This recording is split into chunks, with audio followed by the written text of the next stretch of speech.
E a gente vai conversar agora com o médico infectologista Alexandre Naime, que é chefe do Departamento de Infectologia da Unesp, que é a Universidade Estadual Paulista. Doutor Alexandre, seja muito bem-vindo. Prazer falar com o senhor neste sábado pela manhã. Nessa velocidade que a gente tem acompanhado de contaminações, dá para o Sistema Único de Saúde e os governos também criarem leitos na mesma velocidade ou isso explica por que tem tanta gente morrendo? Bom dia.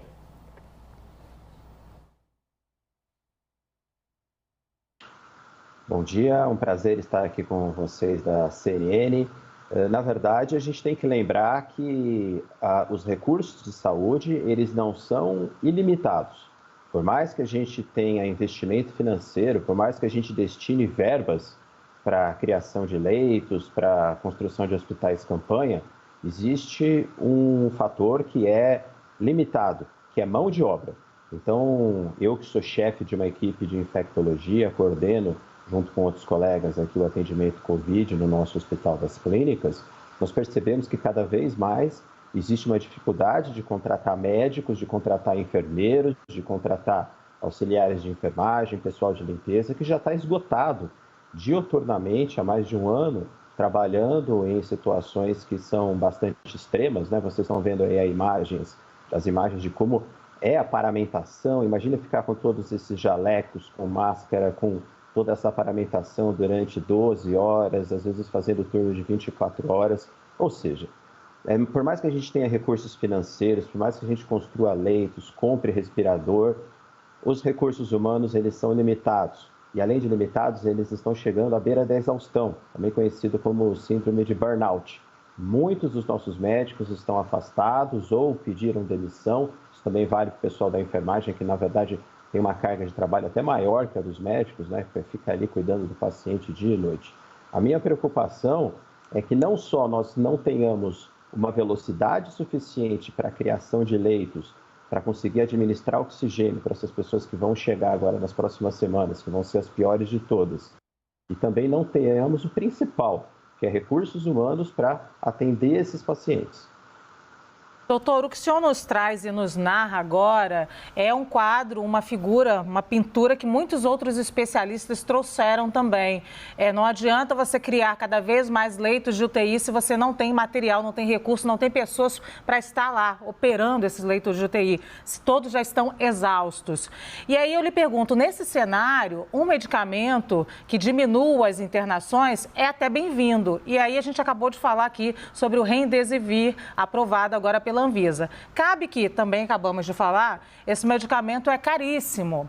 E aí eu lhe pergunto, quanto efetivamente o senhor acha que isso vai contribuir para a diminuição das internações em UTI?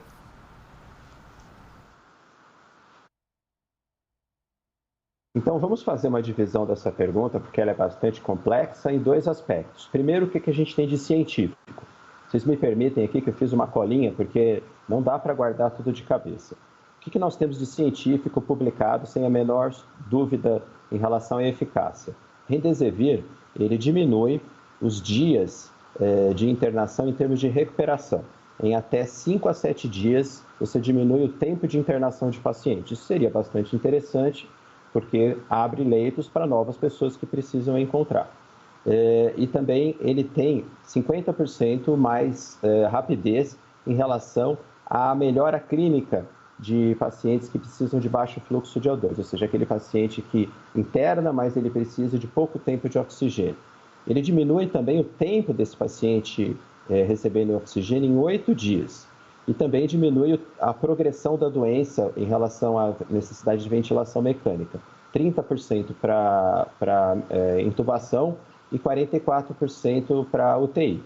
E tem uma redução de 45% na mortalidade até o dia 14. Não é uma droga que vai mudar sozinha todo o cenário. Ela vai ajudar, é como se fosse uma contribuição significativa, limitada, óbvio, mas que pode desafogar um pouco essa situação calamitosa que nós temos nos hospitais.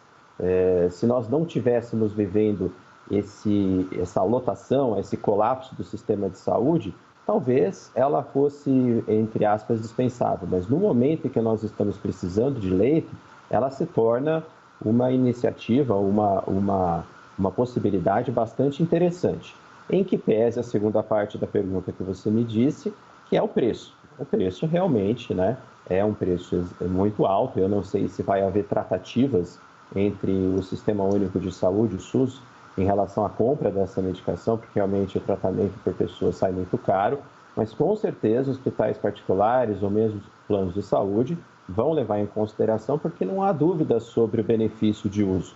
O que há dúvida é sobre a possibilidade de pagamento dessa droga em larga escala. Essa é a questão. E é óbvio, né, que nós sabemos das limitações do uso. Cabe lembrar que nós estamos fazendo a ciência, fazendo a medicina em tempo real. É como se a gente estivesse trocando o pneu do carro com ele andando. Então é a primeira droga, é o primeiro antiviral que tem ação específica contra o vírus da Covid-19 em pacientes internados. É lógico que é uma droga que tem suas limitações, assim como foi, por exemplo, eu vou fazer aqui uma analogia, o AZT, a zidovudina, lá no começo do HIV, na década de 90. Era uma droga que ajudava algumas pessoas, mas não resolvia completamente o problema. É a mesma coisa que a gente tem aqui. Então, há que haver essa ponderação e, para responder finalmente a pergunta, existe a necessidade de estudos de relação de custo-benefício. Tem que pôr na ponta do lápis quanto você vai economizar em tempo de internação, quantos leitos você vai liberar em relação ao preço que você vai investir na compra do Remdesivir. Dependendo dessa compra, você compra ou não a medicação.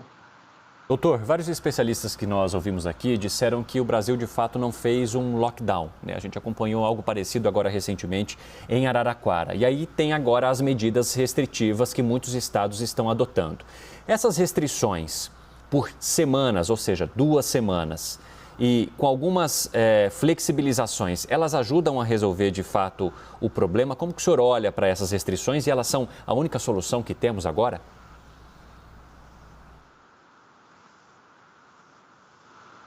Com certeza, medidas restritivas mais intensas são a única solução que nós temos para o momento, visto que as vacinas estão sendo feitas em ritmo de tartaruga lenta e nós não vamos ter um impacto muito rápido em termos de diminuição do número de casos graves, porque a velocidade realmente deixa muito a desejar.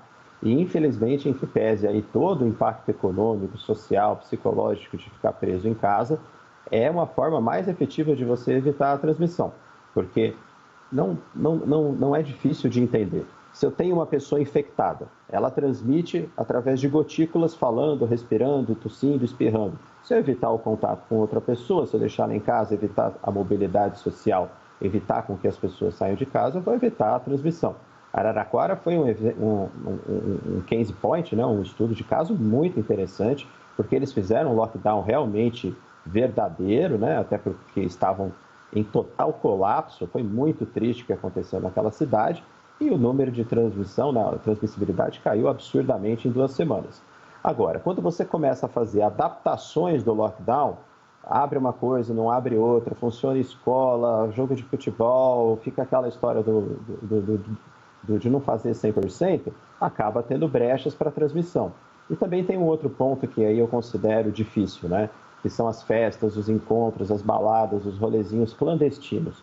Por mais que a gente saiba que as nossas forças de segurança, a polícia, as guardas municipais possam ir atrás disso, tem o setor de inteligência, realmente fica muito difícil se a população não colabora.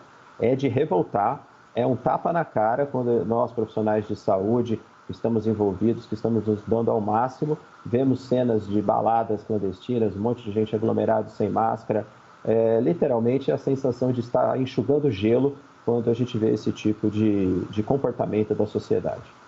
Isso tem sido uma fala recorrente também aqui, doutor, de vários especialistas, das pessoas que estão na linha de frente de combate à doença.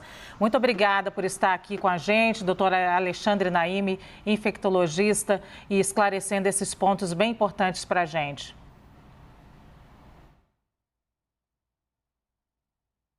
É um prazer estar aqui com vocês.